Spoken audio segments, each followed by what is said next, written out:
ஏறக்குறைய 154 தொகுதி இருக்கு சார் ரூரல். அதுதானே மெயின் ஃபேக்டர்.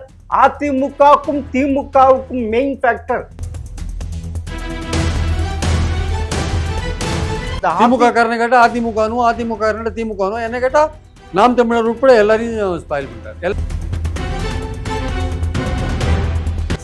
8 போல் அப்படிதானே சொல்லுது. 120 170 8 போல். ஒரு போல் சொன்னாலும் பரவாயில்ல, 2 போல் சொன்னாலும் 8 போல் சொல்லுது.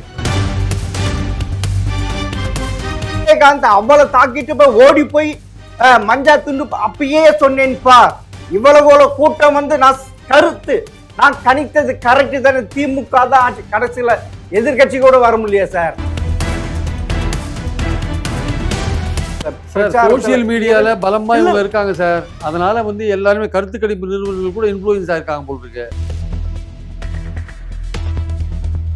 2011 சட்டமன்ற தேர்தல் என்ன ஆச்சு?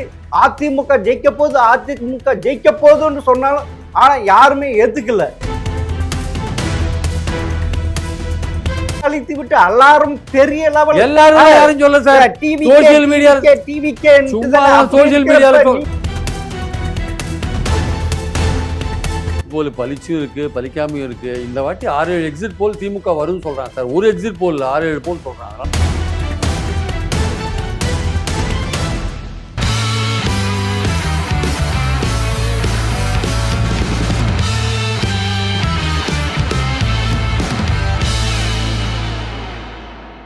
ஜெம் டிவி நேயர்களுக்கு வணக்கம்.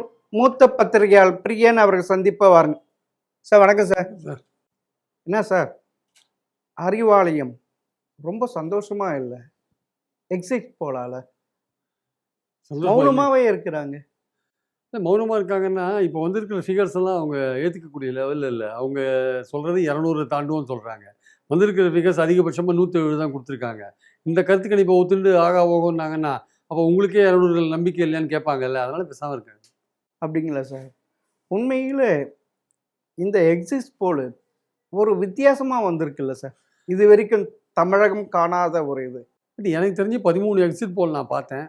அதில் 7 எக்ஸிட் போல் திமுகவுக்கு மெஜாரிட்டி சொல்கிறாங்க. 2 எக்ஸிட் போல் வந்து அதிமுகவுக்கு சொல்கிறாங்க. ஒரு எக்ஸிட் போல் வந்து தாவேக்காவுக்கு சொல்கிறாங்க. ஒரு எக்ஸிட் போல் வந்து இழுவரின்னு சொல்கிறாங்க.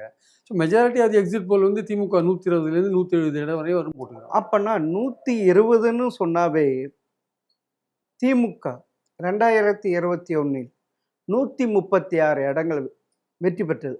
அதில் பல தொகுதி இழக்க வேண்டிய நிலைமைக்கு தள்ளப்பட்டு இருக்குல்ல. நீங்கள் அப்படி பார்க்குறீங்க. டாப் மோஸ்ட் பாருங்கள், 120 170 வரையும் கொடுக்குறாங்க.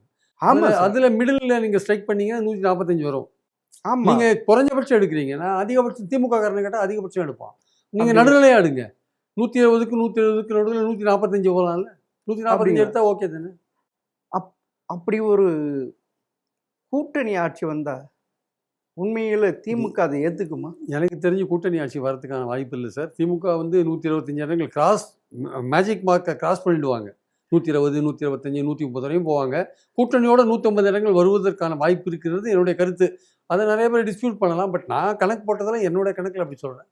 இல்லை, அது போகிறவே எக்ஸிஸ்ட் போகிறவே அப்படி தானே சார் இருக்கு. 8 போல் அப்படிதானே சொல்லுது. 120 170 8 போல். ஒரு போல் சொன்னாலும் பரவாயில்ல, 2 போல் சொன்னாலும் 8 போல் சொல்லுது. ஆக்சுவலாக சரி சார். நேற்று வந்து டுடே சாணக்கியா உட்பட அப்படிதான். ஆமாம் சார். ஆனால் நம்ம மேஜராக எடுத்துக்க வேண்டியது 5 எக்ஸிட் போல் தானே சார்.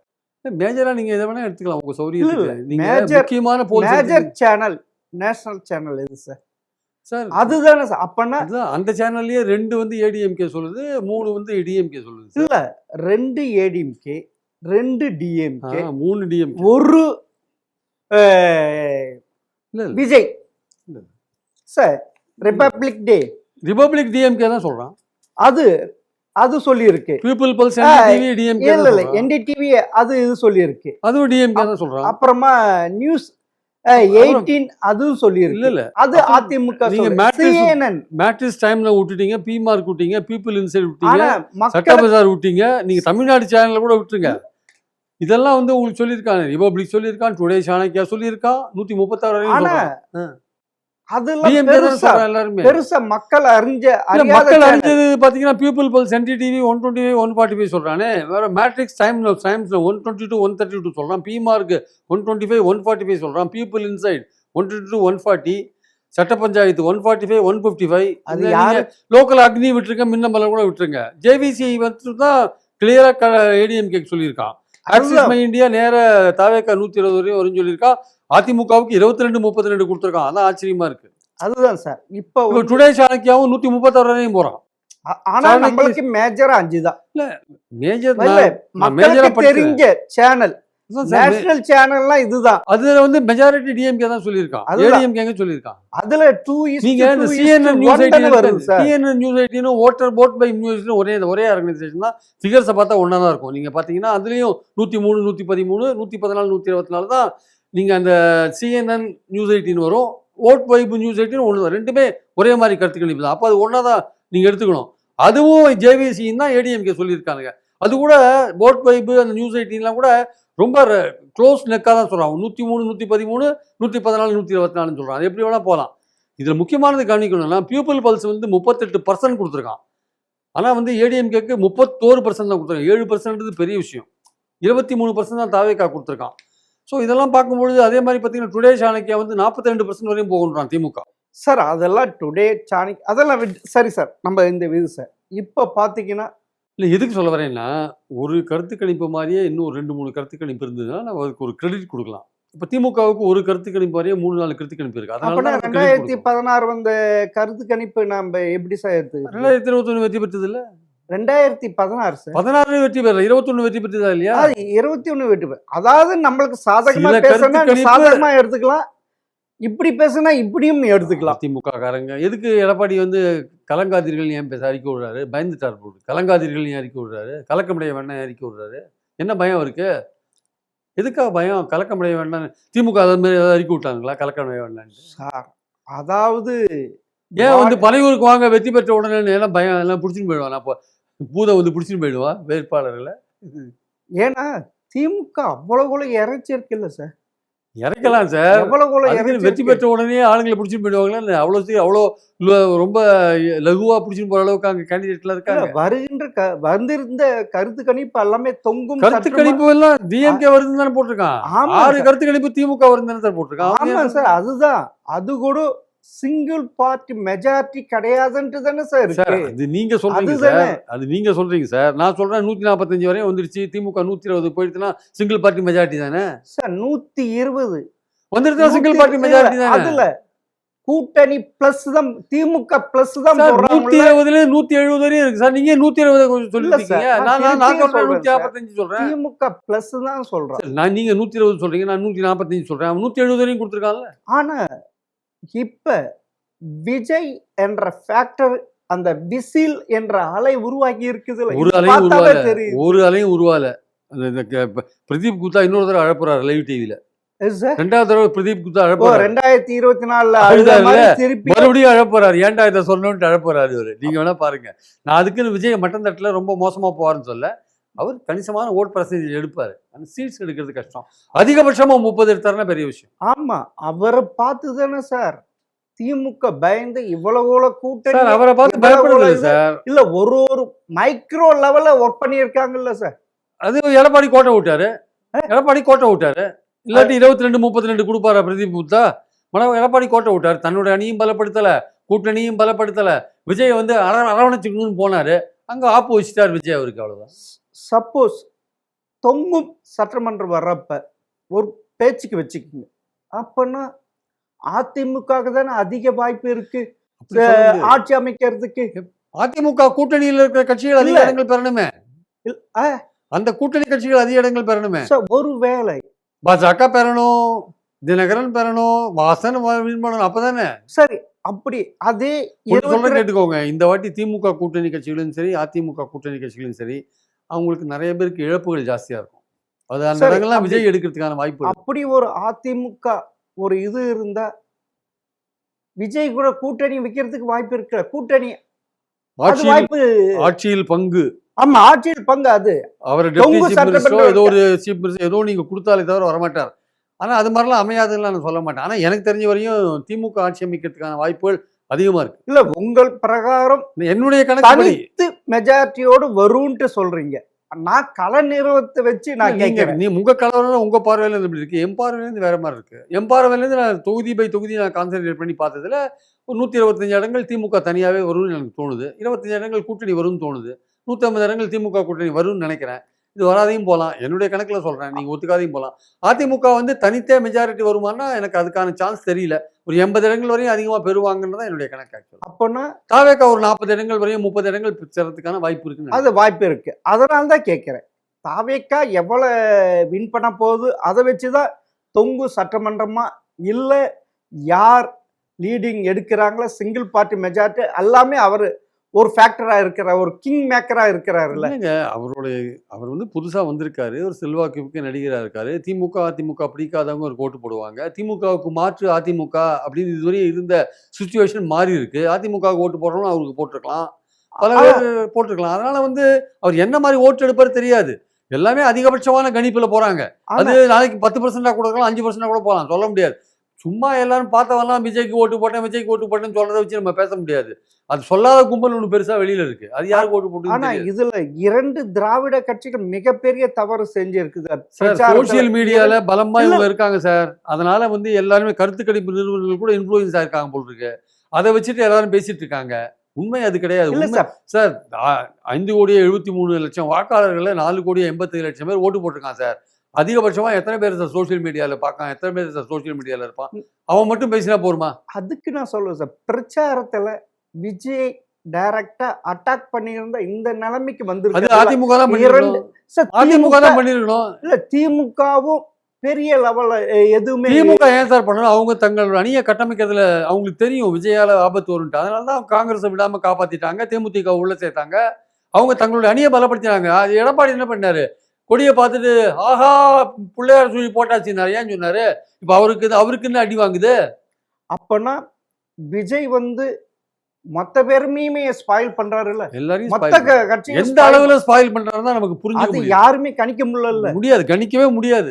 அது திமுக காரனை கேட்டா அதிமுகனும், அதிமுக காரனை திமுகனும், என்ன கேட்டா நாம் தமிழர் உட்பட எல்லாரையும் ஸ்பாயில் பண்றாரு, எல்லாரையும் அடிக்கிறார். ஜாதி ரீதியாகவும், ஜாதியை தாண்டி, மதத்தை தாண்டி, ஏரியாவை தாண்டி, ஏழை பணக்காரனை தாண்டி எல்லாரையும் அடிக்கிறார், போட்டு எல்லாரையும் போட்டு அடிக்கிறார். அதனால சார் இவ்வளவு 2 திராவிட கட்சிகளும் பார்க்க எதிர்ப்பு. விஜய் சார் இந்த எலெக்ஷன் கொஞ்சம் வித்தியாசமான எலெக்ஷன் சார். ஏன்னா இவர் வந்து விஜயகாந்த் மாதிரி, விஜயகாந்தை விட ரொம்ப செல்வாக்கு மிக்கவர். ரெண்டாவது இப்போ வந்து அதுக்கப்புறம் ஒரு 20 வருஷம் ஆயிடுச்சு விஜயகாந்த் வந்து. இப்போ திமுக மேல இன்னும் கொஞ்சம் வெறுப்புகள் அதிகமா இருக்கலாம். அதனால அவங்க பிடிக்காதவங்க எண்ணிக்கை கூட அதிகமா இருக்கலாம். ஸோ ஒரு சேஞ்சா வந்திருக்காருன்னு நினைச்சு ஓட்டு போடுறதுக்கான வாய்ப்புகள் இருக்கு. ஆனால் இதெல்லாம் எவ்வளவு தூரம் நடக்கும் அப்படின்னு தெரியாது. நடக்காதுன்னு நான் உறுதியா சொல்ல மாட்டேன். எவ்வளவு தூரம் ஆட்சியை பிடிப்பாருன்னா அதை மட்டும் என்னால உறுதியா சொல்ல முடியும். தனித்து அவர் ஆட்சியை பிடிக்க முடியாதுன்றதை நான் உறுதியா சொல்றேன். அதுல உறுதியா சொல்றேன். ஒரு கணிசமான எண்ணிக்கை பெறுவார், கணிசமான ஓட் பர்சன்டேஜ் பெறுவார், எல்லாம் கரெக்ட். ஆட்சியை பிடிக்கிறதுக்கான வாய்ப்புகள் இல்லைன்னு தான். அதாவது ஆட்சியும் பிடிக்க மாட்டார், எதிர்கட்சியும் எதிர்கட்சியா வரதுக்கான வாய்ப்புகள் இருக்குன்னு சொல்றாங்க. 30 இடங்கள் பெற்றாலே எதிர்கட்சியா வரலாம், தலைவரா வரலாம். அப்பனா இது அதிமுக மிக படுதோல்வி அடின்றீங்களா அப்படின்னு சொல்றாங்க சார். 22 இடங்கள் மினிமம் கொடுத்திருக்காரு பிரதீப் குப்தா. ஆக்சிஸ் மை இந்தியால ஏடிஎம்கேக்கு 22 இடங்கள் 32 இடங்கள் கொடுத்திருக்காரு. எப்படி ஏன் அவ்வளவு குறைச்சு கொடுக்குறாருன்னு தெரியல. அதே சமயம் பார்த்தீங்கன்னா அவர் என்ன சொல்றாரு, திமுக 92 110, தாவேகா 98 120. ஆனால் 2 பேரும் வாங்குற பர்சன்டேஜ் ஒன்னா தான் இருக்கு. 35 கொடுத்திருக்காரு. அப்பனா இது வரைக்கும் திராவிட மாடல் ஆட்சி 2026 200 தொகுதிகள் வெற்றி பெறும் ஸ்டாலின் சொன்ன கனவு பணாலாயிடுச்சு இல்ல, எதிர்பார்ப்பு. அது நீங்க திமுக காரனை போய் கேட்டீங்கன்னா அவன் 200 தொகுதி தான் சொல்லுவான். ஆனால் இப்போ நாங்கள்லாம் நடுநிலையாக கணக்கு போட்டோம்னா எங்களுக்கு அவ்வளோ தூரம் வராதுன்னு நாங்கள் உண்மையை சொல்கிறோம். அவ்வளோ வரதுக்கான வாய்ப்பு இல்லை. அதாவது 1000 சொல்லுவாங்க சார். அவங்கள ஒரு பார்ட்டிக்காரன் அப்படி தான் சொல்லுவான். ரியாலிட்டி ஃபேக்ட் என்னன்னு பார்க்கணும்ல.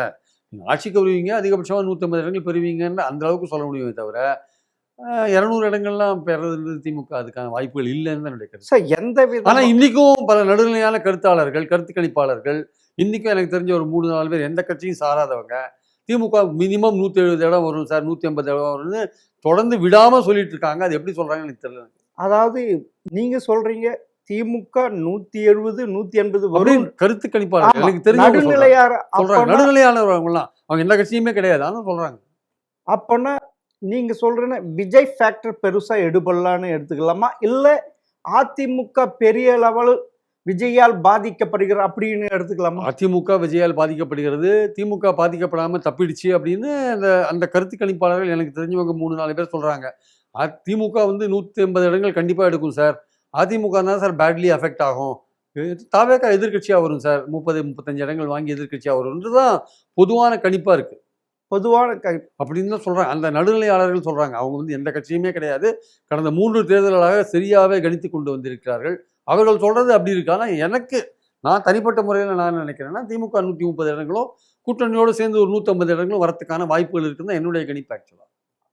அப்பன்னா திரு ஸ்டாலின் அவர்கள் மிகவும் துல்லியமாக மைக்ரோ அளவில் இவ்வளவு எல்லாமே ஆராய்ந்து கூட்டணி அமைச்சிருக்கார். அதனால்தான் இவ்வளவு வெற்றியை பெற போறான்றீங்களா? இந்த கூட்டணி அவர் அமைக்கலைன்னா பேட்லியா ரொம்ப மோசமா தோத்துருப்பார்.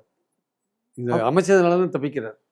அப்பனா ஆளும் கட்சிக்கு மேல ஏதோ ஒரு அதிருப்தி இருக்கதான் சார் அதிருப்தி இருக்குதுன்னு எந்த ராமரே ஆண்டாலும் ராமருக்கு எதிராக ஸ்ரீராமரே ஆண்டாலுமே எதிர்க்க வந்து அதிருப்தியாளர்கள் இருக்கதான் செய்வாங்க. அது இயல்பு. அது இல்ல இவ்வளவு இலவச திட்டங்கள் இவ்வளவு இது யாரையுமே திருப்திப்படுத்த முடியாது சார். யாருக்குமே இது திருப்திப்படுத்த அதுல பயன்பெற்றவங்க ஓட்டு போடுவாங்க. ஆனா அதே சமயம் எதிர்கட்சிகள் சொல்ற மாதிரி பெண்களுக்கு பாதுகாப்பு இல்லை, போதை மருந்து அதிகமாச்சு, கொடுத்த வாக்குறுதி நிறைவேற்றலை, நிறைய பேர் நிறைய விஷயங்கள் சொல்றாங்க. அதெல்லாம் இல்லாத இருக்குன்னு சொல்ல முடியாது. அதெல்லாம் அதிருப்தியாளர்கள் இருக்க தான் செய்வாங்க. அதையும் தாண்டி பயனாளர்கள் ஓட்டு வாங்குறது, பயன்பெற்றவர்கள் ஓட்டு வாங்குறது, தனக்கு ஆதரவாளர்கள் ஓட்டு வாங்குறது, அதெல்லாம் வந்து ஒரு கூட்டணி பலத்தால் ஓட்டு வாங்குறது, இதெல்லாம் ஒரு முக்கியமான விஷயம். அதுதான் அவர் பண்ணியிருக்காரு. ஸ்டாலினோட வெற்றிக்கு 3 காரணம் 4 காரணங்கள் என்ன தெரியுமா? ஸ்டாலினுடைய திமுகவுக்கு கெட்ட பேர் இருந்தாலும் ஸ்டாலினுக்கு ஒரு நல்ல பேர் இருக்கு. அவருக்காக ஓட்டு போட்டோன்னு சொல்றவனும் இருக்கான். நிறைய பேர்ட்ட நான் கேட்டபோது அப்படி சொல்றானுங்க. ஸ்டாலினுக்காக அப்புறம் கூட்டணி பலம் காரணமாக சொல்லலாம். இன்னொன்று அவரால் பயன்பெற்ற பயனாளிகள் காரணமாக சொல்லலாம். 4வது பணம் டிஸ்ட்ரிபியூட் பண்ணதுனால சொல்லலாம். 4 காரணம். அதாவது தன்னுடைய நல்ல பெயரால் திமுகவை கரை சேர்த்திருக்கிறார் சேர்ப்பார் ஸ்டாலின். 4 காரணங்கள். அதுல இது மேஜர் வந்து அவர் திமுகவுக்கு கெட்ட பேர் இருந்தாலும் ஸ்டாலினுக்கு ஒரு நல்ல பேர் இருக்கு. ஆமா. ஆனா அந்த திமுகவில் பல குழப்பங்கள், பல அரசியல் தகுதிகள் அப்படிலாம் செஞ்சாங்கல்ல. எல்லாமே இருக்கு சார். கட்சி கெட்ட பேர் இருக்கு, கட்சி வேட்பாளர் கெட்ட பேர் இருக்கு, கட்சி மந்திரிகள் பேர் கெட்ட பேர் இருக்கு. எல்லாம் போய் கூட பரவாயில்லப்பா ஸ்டாலின் நல்லா பண்ணியிருக்காருப்பா, அவர் மேலே எந்த பிரச்சனையும் இல்லைப்பான்னு பல பேர்ட்ட நான் கேட்டபோது அவங்க அது மாதிரி சொல்றவங்களும் இருக்கதான் செய்யறாங்க. சரி சார், இங்க எடப்பாடி எங்க கைவிட்டார் சார்?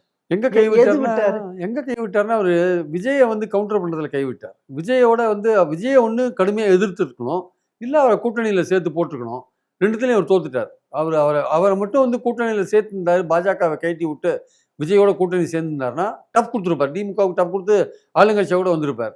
அதே சமயம் சரி கூட்டணி முடியலையா கரூர் சம்பவத்துக்கு அப்புறம் விஜயை கடுமையாக எழுத்துருக்கணும். அவன் என்ன பண்ணிட்டான்? இப்போ அதிமுகவுக்கு நான் தான் மாற்றுன்ற லெவலில் எம்ஜிஆரை ஹைஜாக் பண்ணிட்டாரு, ஜெயலலிதாவை ஹைஜாக் பண்ணிட்டு போயிட்டாரு. இவங்க கட்சி தலைவரெல்லாம் அவர் வச்சு ஓட்டு வாங்கிட்டு இருக்காரு. இது வேடிக்கை பார்த்துட்டு இருக்காரு எடப்பாடி. இவரு தன்னுடைய கட்சியை பலப்படுத்திக்கணும். இவர் முதல்வராக வந்துட்டாருன்னா யாரை வேணால் சமாளிச்சுக்கலாம். அந்த எண்ணத்தை விட்டுட்டு யாருமே வேண்டாம் நமக்கு, ஓபிஎஸ்ஸாக போட்டோம், சசிகலாவாக போட்டோம், இப்போ தினகரனை இழுத்தீங்க. தினகரனோட ஓட்டு என்ன ஓட்டு? அவர் எடப்பாடி எழுத்து நின்ற போது அவருக்கு அந்த ஓட்டு விழுந்தது. இப்போ எடப்பாடியோடு சேர்ந்துட்டிங்கன்னா அந்த ஓட்டு விழுமா? அது சசிகலாவுக்கு போகுது அந்த ஓட்டு, அதிமுகவுக்கு போகிற ஓட்டு. இங்கே ராமதாஸ் வேற கொஞ்சம் பிரிக்கிறாரு, இது போகாது விஜய் வேற பிரிக்கிறாரு. நீங்கள் விஜயை வந்து கடுமையாக எதிர்த்துருக்கணும். அவனை நீங்கள் அரவணைச்சு அவனுக்கு ஆதரவாக பேசினீங்க, திமுகவை டேமேஜ் பண்ணீங்க. உங்களுக்கு விஜயே வேட்டு வைக்கிறது. ஆமாம், திமுகவும் அவன் கண்டுக்க எதுவுமே சொல்லல சார். ஸ்டாலின் அவர் விஜய் எதிர்க்கவே இல்லையே. எதிர்க்கல, பட் அதனோட அணியை கட்டமைச்சார்ல. அதான் அவர் அந்த டேஞ்சர் புரிஞ்சுதான் காங்கிரஸ் அவ்வளோ பிரச்சனை பண்ணியும் விடாமல் காப்பாற்றினாரு, தேமுதிக இழுத்தாரு. அது வந்து வருமுன் காப்போம்ன்ற மாதிரி தான் அது. இந்த மாதிரி விஜயால இந்த பிரச்சனை இருக்குன்னு தெரிஞ்சு அது பண்ண வேலைகள் ஆக்சுவலா. ஆனால் ஸ்டாலின் இவர் எடப்பாடி என்ன பண்ணாரு? அவருடைய இடத்த பிடிக்கிறதுக்கு அவன் வந்துட்டு இருக்கான் விஜய், வந்துட்டு இருக்காரு விஜய். அதை வந்து புரிஞ்சுக்காம வந்து அவர் பாட்டுக்கு இருந்தாரு. அப்போனா இந்த 2026 இரு திராவிட கட்சி, ஒரு திராவிட கட்சி பின்னாடி போயிடும். தாவேகாவுக்கு பின்னாடியே போயிடும். தாவேகாவுக்கு பின்னாடி தாவேகா இன்னொரு திராவிட கட்சியா வருவாங்க. இன்னொரு திராவிட கட்சி. அது ஒரு கொள்கையும் கிட்டத்தட்ட திராவிட கட்சி மாதிரி தான். அப்பனா நீங்க சொல்றத பார்த்தீங்கன்னா எப்படியாவது தன் மகனை உதயநிதி முதல்வர் ஆக்கணும்ட்டு பார்க்குற. அப்போனா 2031 இது விஜய் வெர்சஸ் உதயநிதி ஆகுமா? விஜய் 2031 ஸ்டாலினே தொடர்ந்து ஆட்சியில் இருந்தாருன்னா விஜய் வந்து ஒரு கடுமையான போட்டியாக இருப்பார். உதயநிதியை கொண்டாந்து வச்சுட்டாரு வச்சுக்கோங்க, அது திமுகவுக்கு பின்னடைவாக போகும். ஆனா நிறைய பேர் சொல்றாங்க, அப்படி திமுக 2026 வெற்றி பெற்று ஆட்சி அமைத்தால் இத்துடன் அதனுடைய கதையும் முடியும். நீங்க சொன்னீங்க ஏற்கனவே எடப்பாடி காலி ஆயிடும், அதிமுக காலி ஆயிடும், அதே மாதிரி திமுகவும் காலி ஆயிடும். இனி 2031 விஜய், அண்ணாமலை, சீமான் இப்படிதான் உருவாகும்ட்டு களம் உருவாகுன்றாங்களே சார். சீமான் களத்தில் இருப்பாருன்னு டவுட்டாக இருக்குது. இந்த எலெக்ஷனுக்கு அப்புறம் தான் அவருடைய எதிர்காலத்தை பற்றி நம்ம சொல்ல முடியும். ஏன்னா இந்த வாட்டி அவருக்கு நிறைய டேமேஜ் வரும்னு சொல்கிறாங்க. அதுலேருந்து அவர் எப்படி தப்பிப்பார் தெரியாது. பல கருத்து கணிப்புகளில் அவருக்கு இடங்கள் வரும்னு போட்டிருக்காங்க. நார்த் இந்தியன் கருத்து கணிப்புகள் எந்த அளவுக்கு களத்தை கணிச்சாங்கன்னு தெரியல. அவரே காரைக்குடியில் வின் பண்ணுறது சந்தேகமாக இருக்குன்னு ஒரு விஷயம் பேசிகிட்டு இருக்காங்க. அதனால் மற்ற கேண்டிடேட்ஸ் எப்படி வின் பண்ணுவாங்கன்னு தெரியாது. ஆனால் களம் வந்து திமுக ஆட்சிக்கு வந்தாலுமே விஜய் வந்து ஒரு முக்கியமான ஒரு ஃபோர்ஸாக இருப்பார். ஆமாம், சரி சார். திருப்பியும் நான் கேட்குறேன் சார், தொங்கும் சட்டமன்றம் வந்தால் திமுகவால் ஆட்சி அமைக்கிறதுக்கு பெரிய வாய்ப்பு இல்லை. அதுவே எடப்பாடி ஆட்சி அமைக்கிறதுக்கு வாய்ப்பு இருக்குல்ல. ஏன்னா விஜய் இருக்கிறார், கூட்டணிக்கு நீங்க சொல்றீங்களா 20 to 40 கோடி வருவதற்கு வாய்ப்பு இருக்கு அப்படின்ட்டு ஒரு கருத்து கணிப்பு தொங்கும் சட்டமன்றம் வருவதற்கு வாய்ப்பு இருக்கு. அதுக்கு கணிச்சிருக்காங்கல்ல சார். அப்பனா திமுக ஸ்டாலின் முதல்வர் இல்லாம போல தனித்து மெஜாரிட்டி வராத கூட்டணி கட்சிகளை சேர்த்தாதான் மெஜாரிட்டி வரும்னா அவங்களுக்குள்ள ஒரு அட்ஜஸ்ட் பண்ணி அமைச்சரை அமைப்பாங்க. ஆட்சியில் பங்கு கொடுத்தே தர வேண்டிய கட்டாயம் வரும் திமுகவுக்கு. ஆட்சியில் பங்கு இல்லாமல் இனிமேல் யாரும் ஆதரிக்க மாட்டாங்க. அது திமுக எப்படி அதை டீல் பண்ண போகிறாங்க நமக்கு தெரியல. கொள்கை அடிப்படையில் நாங்கள் யாருக்கும் அது மாதிரிலாம் கொடுக்க மாட்டோம், 2006 அப்படி தான் இருந்தோம்லாம் சொல்ல முடியாது. இனிமேல் இப்போ இருக்கிற கட்சிகள் ஆட்சியில் பங்கு இல்லாமல் அதிகாரத்தில் பங்கு இல்லாமல் சப்போர்ட் பண்ணுறது ரொம்ப அரிதான ஒரு விஷயம். ஆனால் அதிமுகவுக்கும் அதே தான். அவங்களும் ஆட்சியில் யாருக்கும் பங்கு கொடுக்க மாட்டேன்னு தான் கொள்கை நிலைப்பாடாக வச்சுருக்காங்க. ஆனால் வேறு வழி இல்லை. அதிமுகவோட கூட்டணி கட்சிகளில் சேர்த்தாலும் அவங்களும் தினகரனோ இல்லை பாஜகவோ ஆட்சியில் பங்கு இல்லாமல் ஆதரவு கொடுக்க மாட்டாங்க. அப்போ 2 திராவிட கட்சிகளும் ஆட்சியில் பங்கு கொடுக்க வேண்டிய ஒரு முக்கியமான முடிவை எடுக்க வேண்டிய கட்டாயம் இருக்குது. இது அதிமுகவுக்கு திமுகவுக்காவது அதோட கூட்டணி கட்சிகள் சேர்ந்தாதான் முடியும். அதிமுகவுக்கு அதோட கூட்டணி கட்சிகள் இடம் வாங்கல வச்சுக்கோங்க, தாவேக்காவோட ட்ரை பண்ணி பார்க்கறதுக்கான வாய்ப்பு இருக்கு. அதிமுக தாவேக்காவோட ட்ரை பண்ணி ஆனால் அதுலேயும் வந்து ஆட்சியில் பங்கு அதுலேயும் கொடுத்தாலும் ஆனால் அதில் வந்து பாஜக உள்ள வராது. பாஜக உள்ள வந்தால் தாவேக்கா எடுத்துக்க மாட்டாங்க. பாஜக வெளியில இருந்து ஆதரவு கொடுக்குறேன், நீங்க 2 பேரும் அமைங்கன்னு ஒரு வாய்ப்பு இருக்குது. அதுக்கான வேலைகள் கூட ஆரம்பிச்சுட்டாங்க கேள்விப்பட்டேன். அதான் நான் கேட்கிறேன். அதாவது தொங்கும் சட்டமன்றம் வந்தால் ஆனா இதெல்லாம் ஆட்சி அமைப்பதுக்கு அதிகமான வாய்ப்பு திரு எடப்பாடி அவர்களுக்கு தான் இருக்கு. ஏன்னா தாவேக்கா இருக்கு, கூட்டணி கட்சி இருக்கு. ஆனா ஸ்டாலினுக்கு தன் கூட்டணி கட்சி விட்டா வேற யாருமே இல்லையே. தொங்கு சட்டமன்றமே வராதுன்னு தான் என்னுடைய கருத்து. இது வந்தாலும் நீங்க கேள்வி கேட்கறதுனால நான் பதில் சொல்றேன், வராது. திமுக தனித்தே ஆட்சி அமைக்கும். 120-125 ஜனங்கள் வாங்குவாங்க, கூட்டணியோட 150 வாங்குவாங்கன்னு என்னுடைய கருத்து. இதுக்கான வாய்ப்புகளே வராது. ஆனா நான் திருப்பி வந்தால் நீங்க ஒரு கேள்வி கேட்கறதுனால இந்த பதில். ஆமா, நானும் திருப்பியும் சொல்றேன். ஆனா வந்துள்ள எக்ஸிஸ்ட் போல திமுக தன் தொகுதிகள் பலவற்றை இழக்க வேண்டி இருக்குது இல்ல. 2001 அடிப்படையில் அப்படி பார்த்தா 120 யாருமே இது தரல இல்ல சார். அதுவும் பார்க்கணும். எனக்கு தெரிஞ்சு 145 120 170 145 ஒரு கணக்கு, உங்களுடைய கணக்கு. ஆனா வந்திருக்கிற எக்ஸிட் போல வச்சு நான் கேட்கிறேன். நான் எக்ஸிட் போல வச்சு தான் நானும் பேசுறேன். ஆமா, நீங்க வந்து குறைந்தபட்ச கணக்கு எடுத்துக்கிறீங்க, நான் நடுநிலையான கணக்கு எடுத்துக்கிறேன். 170 போல 120 போல 145க்கு போறேன் நான். ஆனா எக்ஸிஸ்ட் போல் ஒரு இதுதான் தவிர அது அப்படியே அமையும்ட்டு சொல்ல முடியாது. 2016 என்னாச்சு நம்மளுக்கு தெரியும். அப்ப திமுக 150 கூட தான் வாங்கலாம் சொல்லுவாங்க. வரலாம். ஏன் அதிமுகவும் ஆட்சிக்கு வரலாம். அதிமுக 150 வராது சார், வரதுக்கான வாய்ப்பே இல்லை சார். திமுக 150 வரும்னு சொல்றதுக்கான ஆள் இருக்கான் சார். அதிமுக ஆட்சிக்கு வரும்னு சொல்லுவான், அதிமுக 150 வாங்குன்னு சொல்ல மாட்டான். வராதுன்னு சொல்வதற்கு ஆள் இருக்குன்னு இது சார். ஆனா 150 வாங்குன்னு சொல்ல மாட்டாங்க. நியூஸ் 18 சொல்லி இருக்கு, CNN 180 அதிமுக வாங்குன்னு யாரும் சொல்லல சார். யாரும் சொல்லல சார். ஆனா திமுக இருக்கிறவங்க கேட்டா 180 வரும், சில கருத்தாளர்கள் 180 வரும்னு சொல்றாங்க. அது வாங்கப்பட்ட கருத்து கணிப்புன்னு சொல்றாங்களே சார். அது சொல்லுவாங்க. அது சொல்றாங்களே. நான் என்ன சொல்ல வரேன்னா, அதிமுக ஆட்சிக்கு வரதுக்கான வாய்ப்புகள் இருக்கலாம், ஆனா அது 150 இடங்கள் பெறுவதற்கான வாய்ப்பு இல்லை. தாவேக்கா வந்து ஆட்சிக்கு வரதுக்கான வாய்ப்பே இல்லை, அது 40 இடங்கள் பெறுவதற்கான வாய்ப்பு இருக்கலாம். அது உங்களுடைய கருத்து. ஆக்சிஸ் மேக்ஸ் உடைய கருத்து கணிப்பு மறுபடியும் பிரதீப் குப்தா அழப்போறாரு. அதுதான் இது. அதுவும் ஒரு வே இருக்கு. அது ஒண்ணுதானே சார்? இல்ல அது ஒண்ணுதானே. அது கூட 2-3 கருத்துக்கள் காமிங்க. இப்ப அதிமுகவுக்கு 2-3 கருத்து கணிப்பு சொல்லுது இல்ல. தாவேகா வந்து எத்தனை கருத்துக்கள் சொல்லுங்க. வாக்கு அளித்து விட்டு எல்லாரும் பெரிய லெவல் எல்லாரும் யாரும் சொல்ல sir. Social media social media சொல்றத வச்சு பேசாதீங்க.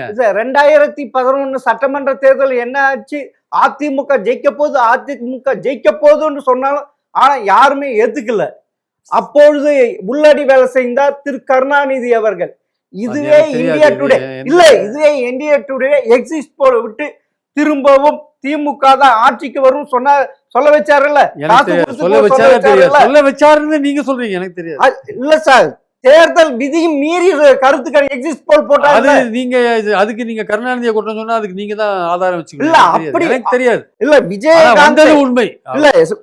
வடிவேலு விஜயகாந்த் அவ்வளவு தாக்கிட்டு போய் ஓடி போய் மஞ்சா துண்டு அப்பயே சொன்னேன்பா, இவ்வளவு கூட்டம் வந்து நான் கணித்தது கரெக்ட் தானே, திமுக தான் ஆட்சி, கடைசியில எதிர்கட்சி கூட வர முடியல சார். அதுவும் ஒரு கணக்கு இருக்குல்ல சார். எக்ஸிட் போல் பலிச்சும் இருக்கு, பலிக்காமையும் இருக்கு. இந்த வாட்டி 6-7 எக்ஸிட் போல் திமுக வரும்னு சொல்றாங்க சார். ஒரு எக்ஸிட் போல் 6-7 போல் சொல்றாங்க. அதனால சொல்றேன் சார். பெரும்பாலான கருத்துக்கள் திமுக வரும்னு சொல்றாங்க. அர்பன்ல தான் விசிகாக்கு இருக்கு, ரூரல்ல இல்லன்ட்டு.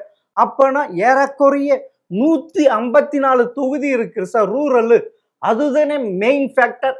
அதிமுகவுக்கும் திமுகவுக்கும் மெயின் ஃபேக்டர்.